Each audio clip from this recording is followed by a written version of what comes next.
জনগণকে আইনগত সহায়তা দেওয়ার সম্মোহন লক্ষ্যকে সামনে রেখে আইন ও বিচার মন্ত্রণালয় আয়োজিত আজকের এই অনুষ্ঠানের সম্মানিত সভাপতি, মন্ত্রিপরিষদের সম্মানিত সদস্যবৃন্দ, সংসদ সদস্য এবং সরকারি এবং বিচার বিভাগীয় কর্মকর্তাবৃন্দ, delegation of the European Union to Bangladesh mister Michael Miller, representative of UNDP Mr. Stephen Iller, honorable ambassadors এবং উপস্থিত সুধীমণ্ডলী, আসসালামু আলাইকুম। বক্তব্যের শুরুতেই আমি আপনাদের কাছে একটু দুঃখ প্রকাশ করতে চাই। আমার আসার কথা ছিল এই অনুষ্ঠানে 11টার সময়, কিন্তু আসতে একটু দেরি হয়ে গিয়েছে। অফিসে একটি জরুরি কাজ সারতে গিয়ে একটু সময় লেগে গিয়েছে, সেই জন্য আমি আন্তরিকভাবে দুঃখিত আপনাদের কাছে। সকল উপস্থিতিবৃন্দ, আমাদের সংবিধানের 27 নম্বর অনুচ্ছেদে বলা হয়েছে সব নাগরিক আইনের দৃষ্টিতে সমান এবং আইনের সমান আশ্রয় লাভের অধিকারী। আমাদের সংবিধানের এই বিধান জাতিসংঘের মানবাধিকারের সর্বজনীন ঘোষণাপত্রের 7 অনুচ্ছেদেরই প্রতিফলন। বর্তমান সরকার বিশ্বাস করে অ্যাক্সেস টু জাস্টিস প্রতিটি নাগরিকের সাংবিধানিক অধিকার। রাষ্ট্রের কোনো নাগরিক অর্থের অভাবে আইনের আশ্রয় কিংবা ন্যায্য বিচার থেকে বঞ্চিত থাকবে, এটি একটি গণতান্ত্রিক রাষ্ট্রে কোনোভাবেই কাম্য বা প্রত্যাশিত নয়। রাজনৈতিক প্রতিহিংসার শিকার হয়ে আমাকেও দীর্ঘদিন কারাগারে থাকতে হয়েছে।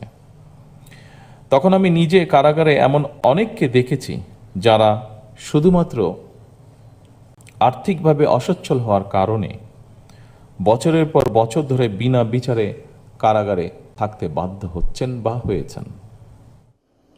আর্থিকভাবে অসচ্ছল হওয়ার কারণে বছরের পর বছর ধরে বিনা বিচারে কারাগারে থাকতে বাধ্য হচ্ছেন বা হয়েছেন।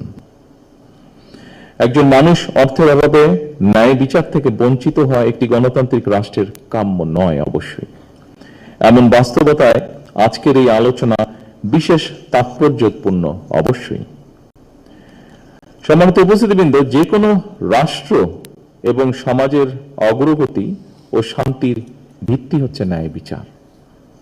সব যুগেই মানুষ যা চেয়েছে তা হলো বৈষম্যহীন একটি সমাজ ব্যবস্থা, যেখানে তারা সমমর্যাদা এবং অধিকার নিয়ে বসবাস করবে। সমতা, সহমর্মিতা এবং পারস্পরিক আস্থা একটা ন্যায়ভিত্তিক সমাজ প্রতিষ্ঠার জন্য অবশ্যই অপরিহার্য। সুতরাং আমি বলবো, ন্যায় বিচার শুধু আদালত বা আইনের বিষয় নয়, এটি একটি মানবিক ও দায়িত্বশীল রাষ্ট্র ব্যবস্থার মূল শক্তি। স্বাধীনতার ঘোষক শহীদ রাষ্ট্রপতি জিয়া রহমান বিচার বিভাগের স্বাধীনতা ফিরিয়ে দিয়ে দেশের ন্যায় বিচার প্রতিষ্ঠার শক্ত ভিত্তি স্থাপন করেছিলেন। সেই ধারাবাহিকতায় সাবেক প্রধানমন্ত্রী বেগম খালেদা জিয়া মানুষের ন্যায় বিচার পাওয়ায় সুগম করতে লিগ্যাল এইড ফান্ড তৈরি করেছিলেন। উপস্থিত সকল সুধীবৃন্দ, আমরা বিশ্বাস করি যে রাষ্ট্রে আইনের শাসন, ন্যায় বিচার এবং মানবাধিকার নেই, সেই দেশ কখনো একটি গণতান্ত্রিক মানবিক রাষ্ট্র হতে পারে না বা হয়ে উঠতে পারে না। দীর্ঘ 1.5 দশকেরও ফ্যাসিবাদী শাসনের অবসানের পর বাংলাদেশের জনগণ পুনরায় গণতন্ত্রের পথে হাঁটতে শুরু করেছে। এই গণতান্ত্রিক যাত্রা সুসংহত করতে রাষ্ট্রে ন্যায়ের শাসন প্রতিষ্ঠার বিকল্প নেই, আর এই ন্যায় বিচার সবার জন্যই প্রযোজ্য। একজন মানুষও যাতে অর্থের অভাবে অ্যাক্সেস টু জাস্টিস থেকে বঞ্চিত না হয়, সেই লক্ষ্যকে সামনে রেখে সরকার লিগ্যাল এইড কর্মসূচি অব্যাহত রেখেছে।